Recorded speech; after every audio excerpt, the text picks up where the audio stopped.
now. It's the Finding Your Spine podcast with host Chase Spears. Hey everyone, welcome back to the Finding Your Spine podcast, where we call morally principled men and women to take a step out of the shadows and to put the truth to work in their lives, leadership, and workplaces. I'm joined today by Kayla Toney, who is a counsel with First Liberty Institute, where she is focused on fighting for religious liberty and the First Amendment rights of clients who have all religious faiths. Before joining First Liberty, Kayla worked as a constitutional law fellow at the Beckett Fund for Religious Liberty. She has also worked as a litigation associate in the D.C. office of Winston & Strawn, where she focused on pro bono religious liberty matters. She holds a law degree from George Washington University, and while a student there, she was the president of the local Federalist Society chapter, also a member of the George Washington International Law Review, and she was also a writing fellow. She's here today to share about her continued work fighting for religious liberty for Americans all across the nation. Kayla, welcome. Thank you for having me. So I've actually got to go down to First Liberty Institute. It's an amazing organization, amazing attorneys who are mission-minded. And I know you're here today to talk about a couple of cases in particular. But before we jump into that, I would actually like to talk a little bit about you and what made you want to get into this mission-minded legal work. Sure. Well, this is definitely a calling that I've experienced for many years now. When I was even back in high school, I became very interested in the idea of religious liberty, and I loved studying the Founding Fathers. And I was really concerned by my public school history program that seemed to take all of the faith and religion out of American history. So that was kind of my first realization that this might be an issue that's really worth pursuing. And then in college, I went to Grove City and I studied history and economics and really focused on the Founding Fathers and the concepts of religious liberty in our nation's founding. And then in law school, continued to pursue those interests. And so this really does feel like a calling for me. I could be working lots of other places, but I love what I do every day. It's such a privilege to get to represent clients who otherwise could never afford legal counsel on issues that matter most deeply to them, issues of conscience and of religious freedom, and just helping people to be able to follow their convictions. So it's definitely a joy to be able to do this work at First Liberty.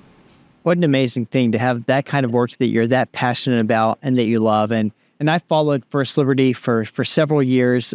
Big fan of the work that you all do.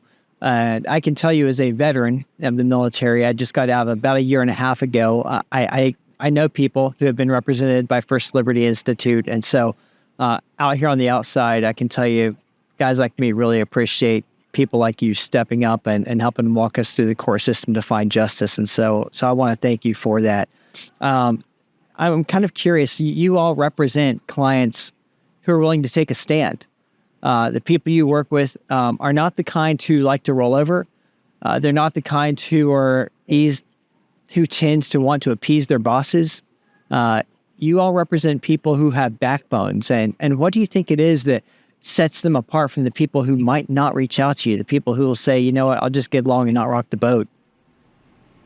I think it's also a sense of calling. I've heard so consistently from our clients that if it were just about them, they would rather move on from whatever difficult experience they had that brought them into court. But the reason that they come to us and the reason that they're willing to continue fighting these court cases for years and years is because they care about the future. They care about the freedoms that their own children will have, and they care about others. They don't want other families, other employees to go through the same religious discrimination that they experienced. And so that's something I've heard really consistently from our clients, really regardless of what issue they're facing or maybe what subject area their lawsuit falls under. They all have that shared passion to protect the rights of others and make the path more straight, more smooth for other people of faith in this country. And that's really inspiring to me. And it's great the impact that these people have, because in concert with the work that you do, I mean, the precedents that are coming out of the courts, they're not just making a difference for your individual clients. I mean, we're setting case law that's having representations across the nation. That's right. That's definitely our goal. That's something we look at carefully when we're evaluating whether to take a case is, the potential impact it could have. And I think that's something that really helps keep our clients going when the process is long and difficult for them. I think knowing that they're going to make a difference for many others and even for their own children, I think is something that really helps keep them going. Yeah, I think that's a great reminder that, when you're willing to take a stand for what you know is right, it's not necessarily just about you, that can have implications for so many other people. And like you said, your children. I know for me, a lot of the times when I was wrestling through decisions in the military, am I going to go along with this and make it easy? Or am I going to, raise the flag and say, we need to look at this closer. A lot of it came down to, what kind of man can I be looking at my kids? And so I think that's definitely, I think that's probably something we all have in common when we're in this fight. And so, well, we got a short time with you today. I want to be respectful of your time. So we're going to jump right in. I know there are two particular cases that you are neck deep in that you'd probably love to share with us about. The first one is the case where you're representing Valerie Klusterman. And this is a case where you have someone who works in the medical industry where the hospital is trying to force her to conduct practices that are completely antithetical to her faith and completely antithetical to reality, as the world knew reality to be up until all of 15 minutes ago. Can you tell us about that case and about Valerie and the stand she's taking and why this is so important? Yes, absolutely. Valerie Klusterman is a wonderful physician assistant. She lives in West Michigan, just outside of Grand Rapids, and she is a third-generation healthcare provider at her local clinic. And she worked there for 17 years and got wonderful reviews from all her patients. Some of her patients even brought their own children to come see her as adults because they liked her so much. And things changed for Valerie when the University of Michigan hospital system took over her local clinic, and they started mandating trainings about gender identity. And at first they were just sort of informational, and then there came a point where there was a training slide that actually required Valerie to affirm some of these ideas about gender. She had to click true or false that it's possible to change one's gender, for example, or that gender is fluid. And she had some real concerns about this as a Christian and also as a medical provider because biological sex is very important. And so she raised some concerns with her HR department and the Department of Diversity, Equity, and Inclusion, hoping that they would understand her viewpoint and, potentially exempt her from that particular slide or just really have a conversation about her concerns. And she was ambushed by a group from the Department of DEI.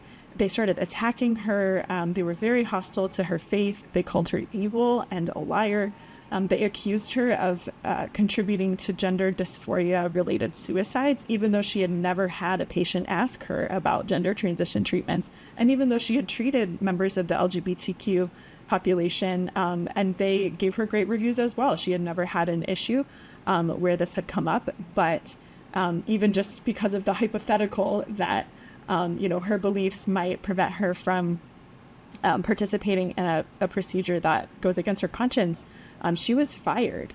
And so we sued the University of Michigan West hospital system in federal court back in 2022 and brought free exercise claims saying that the hospital violated the First Amendment when they attacked her faith, when they were so hostile to her because of her beliefs, and also when they refused to provide an accommodation. It turns out that lots of other doctors in Valerie's practice had ethical or just personal views that prevented them from doing certain procedures, and they were accommodated. They didn't have to prescribe opioids, for example, if that wasn't something they were comfortable with.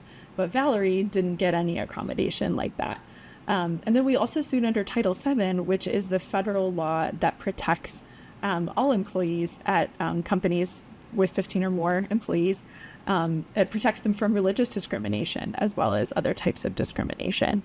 We got a win in that case in the lower court. The judge upheld our claims and found them to be strong and allowed them to proceed.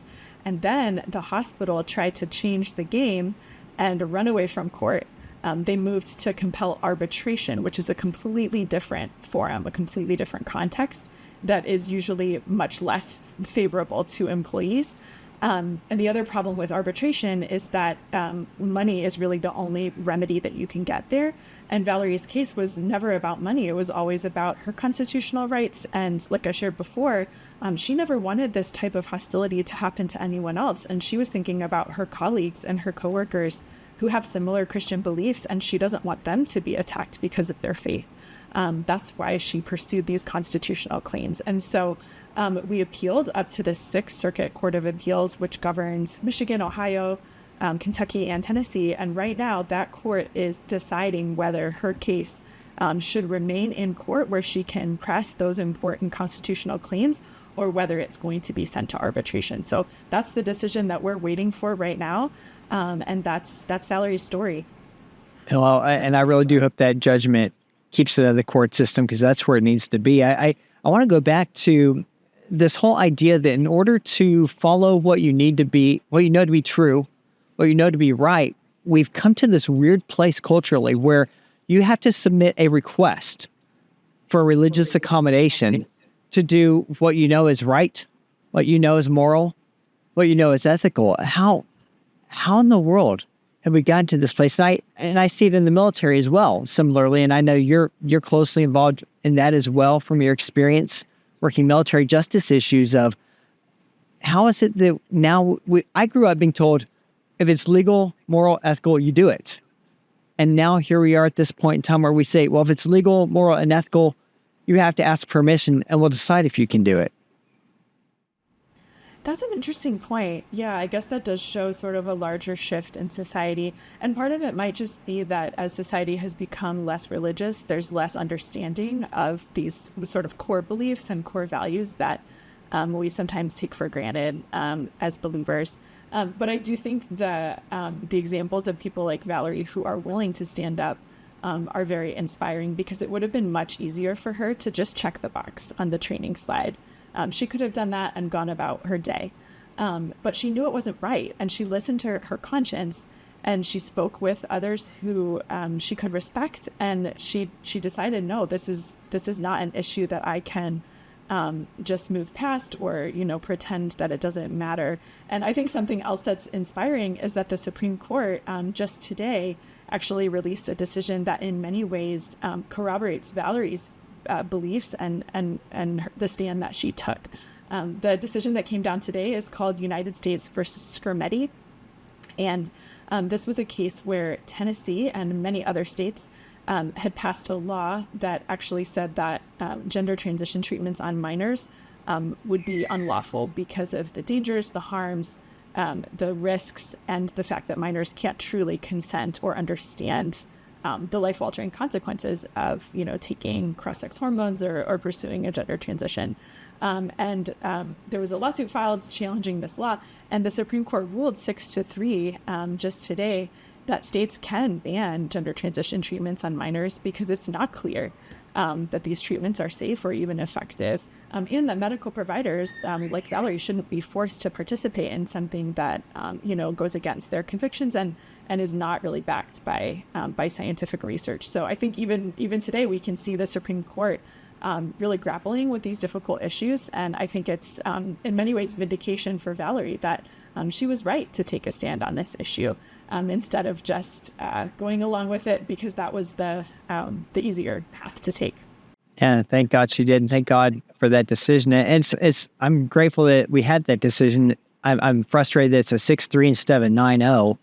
And I'm going to go on a little bit of a tangent. I promise I won't stay here. But it makes me even more appreciative of morally minded attorneys like yourself who will argue on what we know to be the right side of that. I wonder where you have to be mentally and professionally to be the attorney who would argue against Tennessee's law, that would have the nerve to go before the Supreme Court and say, no, children should be able to be mutilated, that laws protecting them are unjust. And I could go down a rabbit trail on that. I won't. It's frustrating to me, but I'm grateful for people like you. And to your point about Valerie standing, I mean, beyond the legal processes, I mean, she faced a lot of vindictiveness. I mean, the hospital personnel calling her evil, being told you shouldn't be bringing your Bible beliefs into work. But I guarantee you, if she brought any kind of beliefs into work associated with the cultural zeitgeist of the last 5 years, that would have been welcomed. No one would have thought anything about it. Right. There does definitely seem to be a double standard in these types of cases. And I think another case where we've seen a similar double standard is our Encinas case, which is representing some families in California who took a similar stand, but in a different context. So this case came about in elementary school. These two Christian fifth graders were forced to read a book called My Shadow is Pink, which basically affirms the concept that a child can change genders, can change from a blue shadow as a boy to a pink shadow as a girl. And the fifth graders not only had to read the book in school, but they had to teach it to their kindergarten buddies through a mentoring program. And they actually had to do an activity where they had to ask the kindergartner what color he wanted his shadow to be, and then draw the kindergartner's body in that color of chalk. And the fifth graders were very concerned by this. They knew it wasn't right. As Christians, they knew that this conflicted with their own beliefs and also with the values that their parents were teaching them at home. And so they went home and told their parents, and understandably, the parents were very concerned. They reached out to the school and they made a very simple, very limited request. They didn't try to change the curriculum. They didn't raise a big stink. All they said was, can we simply be notified if this topic is going to be taught in the future? And can we opt out of that particular lesson? And the school said, no, absolutely not. They refused. And so the parents, we ended up representing them in federal court. Again, they filed a lawsuit last fall, and we brought claims under the Free Exercise Clause of the First Amendment, saying that, if schools allow any kind of opt-outs for other activities, and of course they all do for various reasons, they also have to allow religious opt-outs. And we also brought a claim under the Free Speech Clause, saying that these little boys were forced to speak a message about gender transition that they don't agree with. And the school shouldn't be able to use children as a mouthpiece for its own views, especially on a topic that is so fraught with disagreement and that really does conflict with many religious beliefs. And we got a win in that case. The judge in Southern California ruled in our favor and said that the school had to provide notice and opt-outs to parents when these controversial gender ideology topics were taught in those mentoring programs. Now, we just learned that the school district is appealing that decision up to the Ninth Circuit Court of Appeals. And so we'll be fighting at that higher level now on the same issue. And our hope is that this case will have an even greater impact because the Ninth Circuit covers really the entire Western United States. And the issues are, free speech, free exercise of religion, and parental rights, whether parents actually have the right to know what their children are learning in school. And so it's an honor to fight for those families. And again, we're so glad that they were brave enough to take a stand, because it would have been much easier for them, especially living in Southern California, to just go along with it and remain silent. But they were willing to do that because they knew it wasn't right. Yeah, I mean, they were willing to stand against what they knew would be pushing a massive boulder up a incredibly steep hill. I think that just goes back to the importance of just reminding people, like, the stand you're taking isn't just for you, it's for other people. You've got case law set now that affects such a wider swath. And I want to go back to kind of one of the cruxes of that case that sticks out so clearly to me and upsets me as a father, that this wasn't just about school officials teaching this book. This was about recruiting fifth graders to indoctrinate kindergartners. It's just sadistic. It's just, and I mean, like you said, we require permission slips for kids to go on a field trip, but we don't think that we need parents to know about when their kids are actively being used to help recruit for this whole transgender agenda. And I was reading over this before we came in studio. I mean, for example, kids can opt out for animal dissection, all sorts of other things. But this one thing, and what justification, if I might ask, did the school use to say, well, this one thing is so important that no one gets to opt out? Did they even have a coherent argument? That's an interesting question. We've heard a few different rationales over time. Initially, they told the parents, you can't opt out because this is a mandatory part of the curriculum. And that's interesting because if it's mandatory, that means that the children were indeed forced to participate and forced to speak a message that goes against their consciences, which is unlawful. And we've also heard that, parents can't control the curriculum. Well, that's not what was happening here. The parents simply wanted to opt out. And then we've heard that, we need to have a diverse and inclusive environment where everyone feels welcome. That would be great if it extended to religious students like our clients, but it doesn't. The school actually organized a Pink Out the Hate Day where they encourage teachers and students to wear pink in support of the idea of transgender rights and in support of the book, My Shadow is Pink. And so these little boys had to go to school and see all their classmates wearing pink and essentially sending them this message of hostility. And it was terrifying for the children. And so diversity and inclusion is great, but it needs to extend to religious people as well. Yeah, I found that people who scream diversity and inclusion the loudest tend to be the most exclusive and most intolerant people that I've probably ever come across. And so thank you for fighting those cases. I appreciate it. I know our time is short here. I want to ask you real quick. You work with people who are willing to take a stand, who are willing to fight. They know it's not going to be easy. I'm sure that you guys go over all of that with them. It's not fun.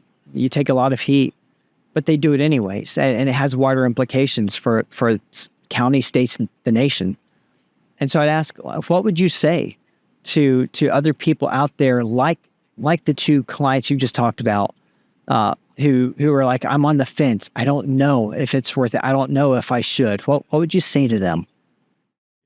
I would encourage them to pray, to ask the Lord to really discern what their calling is, because some issues, sometimes it's not the right time, it's not the right issue, and other times, God has put you in a specific place at a specific time in order to speak the truth and in order to stand up in a way that's courageous and gracious and respectful. And so, I would encourage you to pray and seek wise counsel, seek advice. And if there is a religious liberty issue that you're facing, feel free to reach out to us.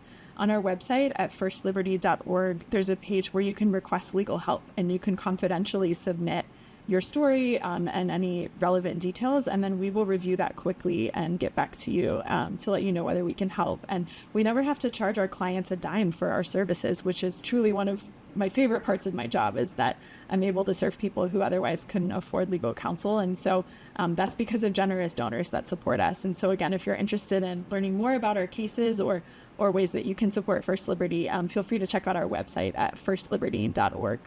Well, that's great. Well, thank you so much, Kayla. I'll let you go here. I know you've got a lot of other important work to get back to today. I want to thank you for carving out some time with us today to share with our audience. And again, I just so appreciate the work that you all do, and God bless you for it. Well, thank you so much for having me. It's been a pleasure. I'm coming to you today from Smithville. Kayla's in Houston. We're on the Finding Your Spine podcast, where we encourage men and women of principle to take a stand, step out of the shadows, and do the right thing, like Kayla's clients are doing. We try to share these stories with you and encourage you to take a stand, but it's up to you to do it. It's up to you to find your spine. So let's get to it. I'm Chase Spears. Thanks for listening.